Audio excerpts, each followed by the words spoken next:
de là où tu es né. Ce qui est sûr, c'est que tu vas y arriver. Il y a quelqu'un qui va dire, mais comment je vais y arriver? Oui, on va te donner des pistes de solutions, mais n'oublie jamais que si tu vas y arriver, c'est parce qu'il y a un Dieu qui t'a fait confiance. Amen. Pourquoi tu as éteint la radio? Saviez-vous que les femmes ne devraient pas parler dans l'église? Quoi? Oui. Il est écrit dans 1 Corinthiens chapitre 14 versets 33 à 37. Il est également écrit dans 1 Timothée chapitre 2 versets 11 à 14 que les femmes ne sont même pas autorisées à prêcher dans l'église. C'est une façon d'identifier la vraie église, peu importe ce qu'ils disent, les femmes ne devraient pas prêcher dans l'église. Mon pasteur est une femme, lit-elle la même Bible que vous lisez? Malheureusement oui, mais ils sont aveuglés par l'ennemi. Le diable est vraiment malin.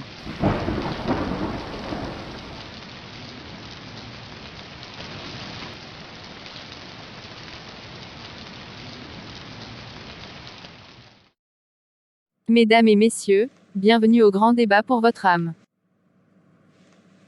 Je n'arrive pas à croire que vous ayez accepté que les femmes doivent se taire dans les assemblées. Pour qui vous prenez-vous? Un genre de machiste malade. Avec tous les respects que j'ai envers vous Madame Marcellus, vous risquez de juger Dieu lui-même en m'accusant de machisme. Tout ce que je sais, c'est que Dieu est juste, mais choisit de faire les choses selon sa volonté. Cependant, l'homme est la seule espèce qui choisit de contester sa volonté et son autorité. Le chihuahua se plaint-il de sa taille par rapport au berger allemand? Les roses se comparent-elles au tournesol en termes de beauté? Le vent se plaint-il s'il doit souffler à l'est ou à l'ouest? Dieu est un Dieu de diversité, il attribue des rôles différents selon sa volonté. Par exemple, les femmes tombent enceintes, mais pas les hommes. Nous avons des races différentes, des langues différentes, des cultures différentes, etc. Néanmoins, beaucoup d'entre nous sous-estiment l'impact du péché originel sur l'humanité. Ce dernier a même exigé le sacrifice de Jésus-Christ lui-même, pour le salut du monde. Pourtant, le péché a des conséquences. Et la Bible dit clairement pourquoi Dieu ne permet pas aux femmes de prêcher dans l'Église, dans 1 Timothée chapitre 2.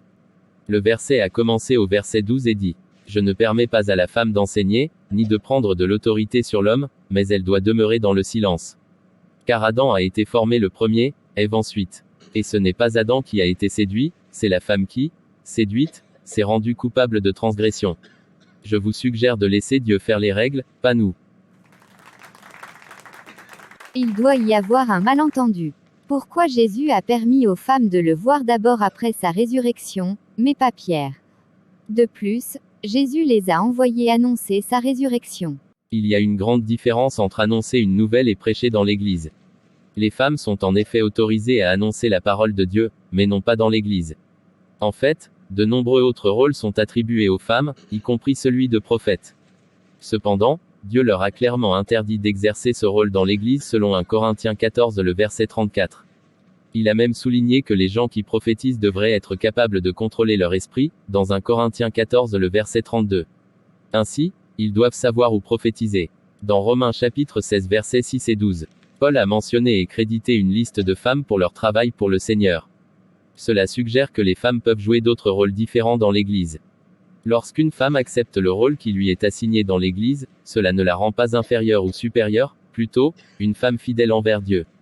Par-dessus tout, à propos du même sujet, dans 1 Corinthiens 14 verset 37, apôtre Paul a clairement écrit et dit: Si quelqu'un estime être un prophète ou pense bénéficier d'une manifestation spirituelle, il doit reconnaître, dans ce que je vous écris, un commandement du Seigneur. C'est dommage que nous ayons ce débat.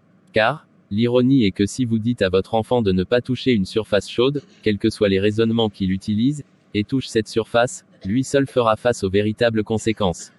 Cependant, l'utilisation du raisonnement dans les commandements de Dieu n'est pas nouvelle pour nous. En fait, nous savons qui est l'auteur des logiques lorsqu'il s'agit des commandements de Dieu. Car, lorsque Dieu ordonna à Adam et Ève de ne pas manger du fruit défendu, Satan était celui qui les a trompés et les a encouragés à enfreindre le premier commandement de Dieu en utilisant le raisonnement.